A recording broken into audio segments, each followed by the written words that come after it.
Now we're going to work on a technique where we actually reinforce the hands. So he's pushing or grabbing, and I'm going to tie his hands up. You see this movement in some karate katas at times, and they say someone's coming at you and you're to block. If the person's bigger than me, I don't think I'm going to be able to stop him. To me, it would still make more sense if he was coming down.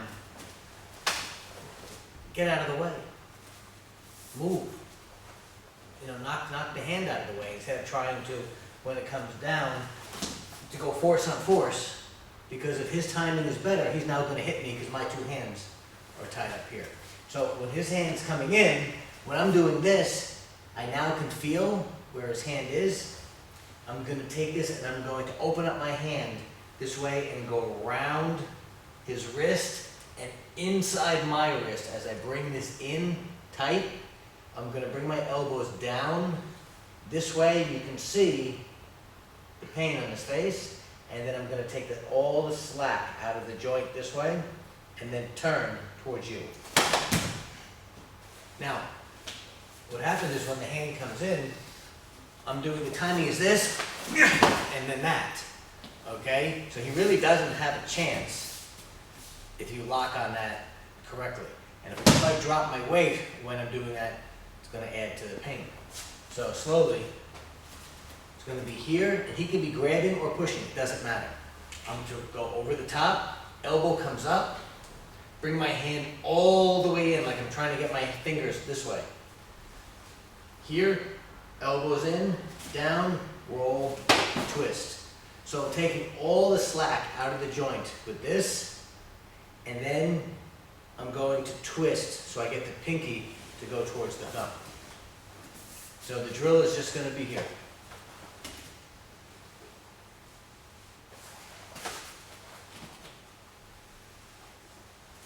Many people want to put their hand here. Don't do that. Keep it all the way tight this way. You'll have more pain.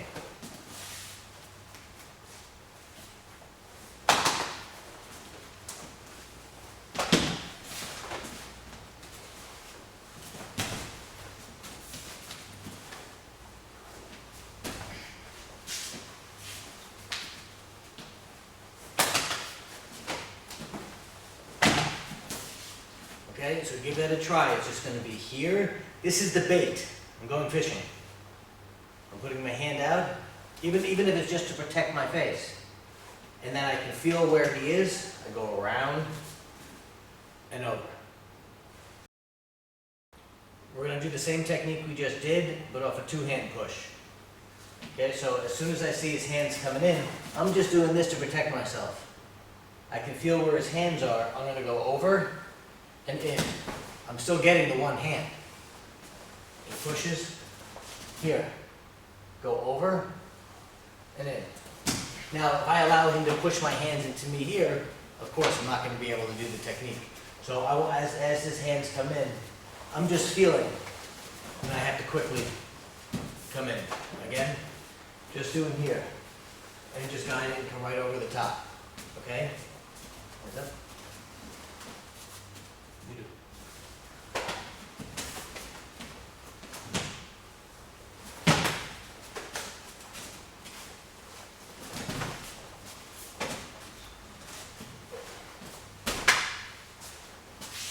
Another way to do that same technique is if he pushes with two hands, is to just guide his hands out.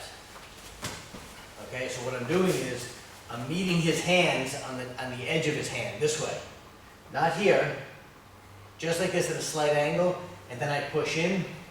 That's one way to practice it. The problem is you have to be ready for him with that. That's okay in practice to get comfortable doing the technique, and to get comfortable just moving and slipping into it. But what I want is the surprise, where I'm surprised all of a sudden someone's pushing me. I'm busy doing something, my mind's somewhere else. And all of a sudden these hands come in my face. And I just see something, I'm just doing this. Boom, I can come in and lock. Okay, I prefer the first one we did, just doing this. But like I said, you can also practice just doing here in guiding. You can't guide if you go hand to hand. You have to be on the outside like this. If you're on the outside, you have control okay? Give it a try. All right, we're gonna work a technique out of Caraccinto where the hands come in and shoot out this way. We just did this technique before, rolling the hands in. Now we're gonna take it a step further. So one of the things that I like about this particular technique is if you do it right and do it quickly, it scares the crap out of the person. Even if I don't get to do the final strike, because the hand is doing this and then coming out. If he went to push and I just came in and I over here, just at that point, he's ready for me to do my next shot. He can't do a damn thing about it. Okay? So, if he has long hair, I'm going to lock on the hair. If he doesn't matter. I'm going to grab the neck. So I'm coming over to here. I'm going to bring the hands in. I'm going to roll like this. This should start to bring him down. I'm going to pin this to me for a second. So this is where I know where he is. As I reach over and grab points right on the neck. I can go right into large intestine 18 and go into 18 on the other side. So when I do that, I'm going to get him to fall. And it's pretty easy, as you can see before, to do it quickly and just add all that stuff in. It doesn't take a hard hit to do that, okay? If you're going to try that, just be careful. It's right out of Caraccinto. It's actually one of the opening moves.